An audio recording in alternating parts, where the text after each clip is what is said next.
Hello, I'm Dave Diamond, joined in the studio today by John Cameron. He is the meteorologist from KAUZ News Channel 6. Hello, John. Hi, Dave. Always good to be with you. How are things going for you? It's been a while since you've been up here. Yeah, things are always great, and it's always great to be here. Of course, we've got a really good excuse for getting you up here to talk with us today. There's something really exciting happening in the sky on Monday.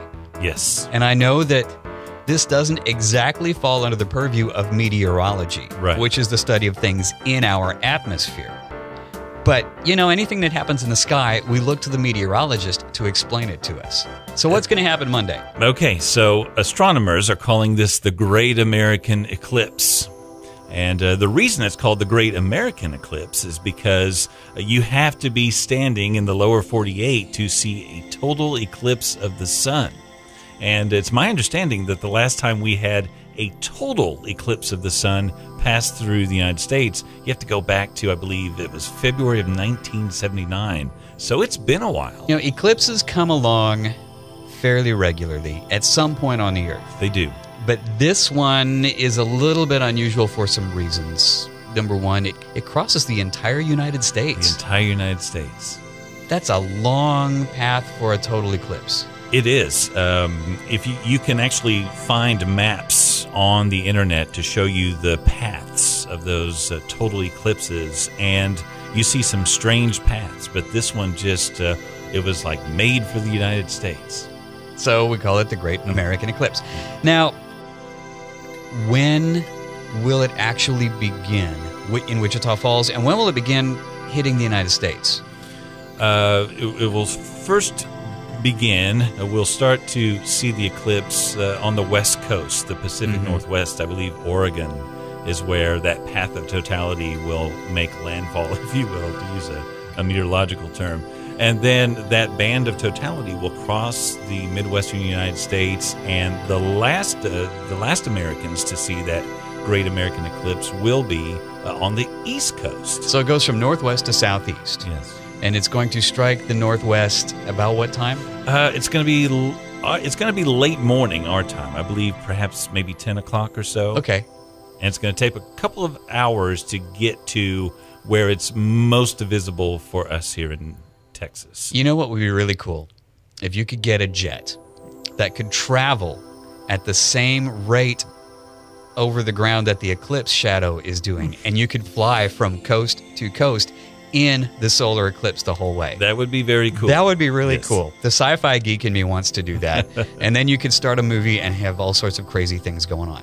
Plus, you can fly above the clouds, so you're pretty much guaranteed visibility. A good visibility. Yeah. And our visibility should be pretty good on Monday. It should be all right. We're still kind of ironing out the details of the forecast, but we're fairly confident that our August weather will be cooperative. And if we don't it's been a little unusual lately. This is true. If we don't have perfectly clear skies, it should be sunny enough. I don't know if that's the right word with an eclipse, but it should be clear enough to notice that something very special is happening.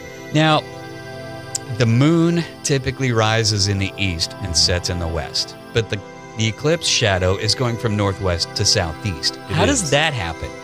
Well, we're dealing with the alignment of three heavenly bodies, the sun, the moon, and the earth. I think the easiest explanation is that the United States, the earth is actually rotating into that shadow. And that's about as far as my astronomical expertise can take me on that one. Imagine it gets complicated figuring these things out, because you've got three heavenly bodies all in motion. I mean, from our perspective, you know, the sun's moving, but from the sun's perspective, we're moving, and then the moon is doing its own thing. Plus, we're rotating. And it gets really complicated really fast. So I'm sure there's a reason for it, and somebody can explain it, but not me. Not me. Astronomers, let's try that. Astronomers have done well. In fact, eclipse prediction has gotten so good that they can really predict it down to the minute. That's pretty fantastic. It really is.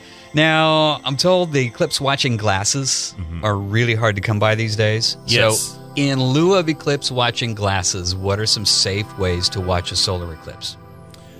Well, you can make essentially what is a pinhole camera I won't go over the details, but there are several websites dedicated to making a pinhole camera, essentially with a cardboard box, which will allow you to safely look at the eclipse indirectly, kind of a reflection, if you will.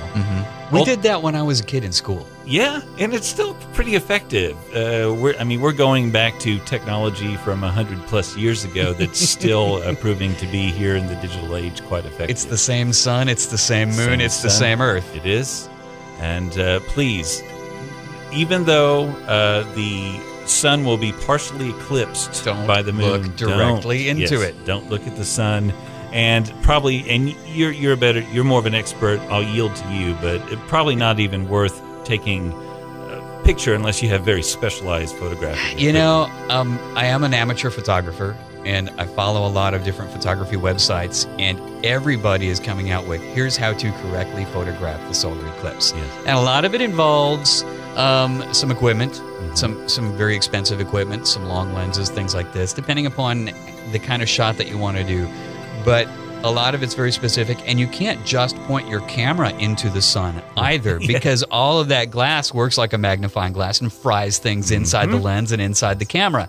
So they've got special filters that they put on the end of the cameras. I'm not even going to try. I'm just going to wait for the pictures to show up online and do the oohing and eyeing over what someone else has done. You and I agree that this will be the most well-documented solar eclipse so far. And it's going to be on television too. CBS is going to cover it, I'm sure. It is. They're going to do hours of special coverage. They're estimating more people will see this eclipse than perhaps any in previous history, just because it's traveling across the United States, a part of the world where people have cars. They tend to be mobile. Yeah, you're free to move about. We have the ability, the transportation infrastructure and things like that. And it's such a long path. Yes. That photographers can set up anywhere along that path and get great shots. So not only can people drive to the path of totality, but it's already going to be passing over, 12 million people currently live in the path of totality. You've got major metropolitan areas, Kansas City, Nashville, so on and so forth. So Wichita Falls is not in the total eclipse path. Right. What percentage of the eclipse are we going to see, and what effect should we notice here? It's going to be on the order of 80%, I believe, and I think that's actually a conservative estimate. Now, all the astronomer geeks, they're like, there's nothing like a total eclipse of the sun. It's similar to a partial eclipse, but there's nothing quite like it. So their thinking is, in order to get the complete eclipse experience, you have to be in the band of totality, which I'll take them at their word because I've never seen one. But it's special that we will get a partial eclipse of the sun, upwards of 80+% obscurity or obscuration, and we will notice. We will suddenly have the look of twilight in our skies in the middle of the day. And I don't know if it occurs in a partial eclipse, but in the total eclipse, it gets so very dark that plant life and animal life assume it's nightfall. Birds will return to their roost. Animals may go quiet or do what they normally do when the sun is setting. It's my understanding that some flowers and flowering plants might actually close up as if it's the end of the day. And if you're in the total eclipse area, you should be able to see stars as well. That's my understanding. That's everything that I've read has said that, but that's only in the total eclipse area. So total eclipse will probably not get quite that dark here. Not quite. We will probably notice kind of a dusky look to our skies. Just a real quick note. It's going to get better for Texas a few years. If you can wait. There's another one. If you can wait 7 years, it's a Monday. Mark it down. Monday, April 8th, 2024. Not only is the path of totality going to be broader than this one coming up, but it's going to go right over Texas. In fact, that path of totality is going to go right over the Dallas-Fort Worth Metroplex. Here for Wichita Falls, we're talking about an obscuration on the order of about 97%. Wow. So we're hoping that's not going to be a cloudy day in April. Even if it is cloudy with 97% obscuration, which is the new word for the day. Yes. Obscuration. we will notice. We will. Thank you so much for coming up. It's my pleasure. I'm Dave Diamond. We've been chatting with John Cameron, meteorologist from KAUZ News Channel 6, about this year's total solar eclipse.